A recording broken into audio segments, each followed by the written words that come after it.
Pirmā vieta, kur steigšs meklējumi pēc gariem pārceļojumiem, ir tuvākās labierīcības. Un Rīgas autoostā tās katru dienu piedzīvo ļoti lielu plūsmu. Cena par labierīcību apmeklējumu ir 30 centi. Reinholds, kurš sevi sauc par lielu ceļotāju un Latvijas apceļošanai izmanto sabiedrisko transportu, ir nesaprašanā. Kāpēc galvaspilsētas autoostā tualets apmeklējums maksā dārgāk kā citās Latvijas pilsētās? Turklāt par pirkto pakalpojumu netiek izsniegts čeks.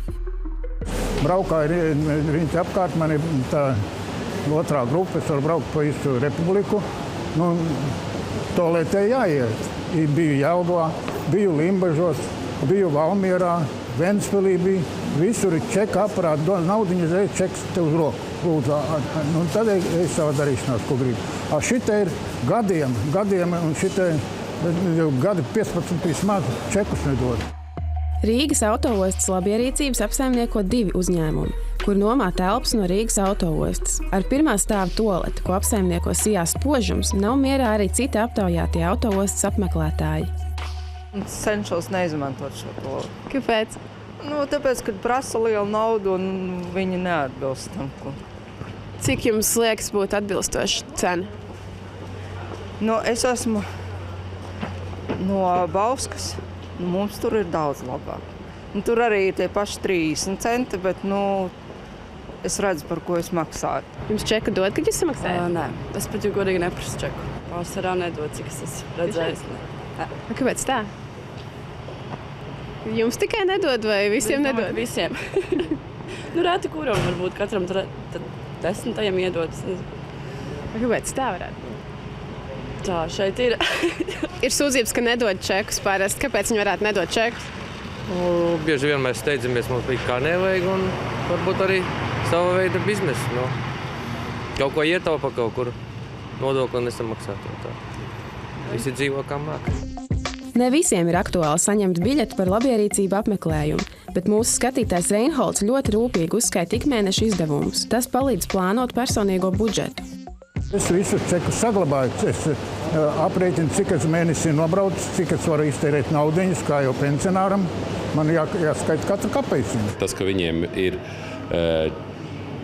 kases automāti un viņu pienākums ir izsist šo čeku, tas ir viennozīmīgi. Jums ir bijušas kaut kādas sūdzības šādas pirms tam? Zināt, tādas lietas ir dzirdētas ne tikai šeit, tādas aizejam blakus uz tirgu vai uz veikalu, un tādas lietas notiek. Kamēr Rīgas autoostas tehniskais direktors norāda uz nekārtībām blakus tirgu un veikalos, ejam lūkot, kāda kārtība valda autoostā.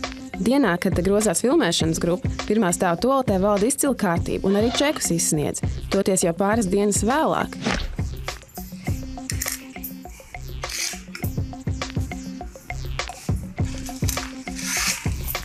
Sazināties ar tualetes apsaimniekotāju Sijās Spožums mums tā arī neizdodas. Autoostas pārstāvji iedotie telefona numuri ir nepareizi vai neeksistē.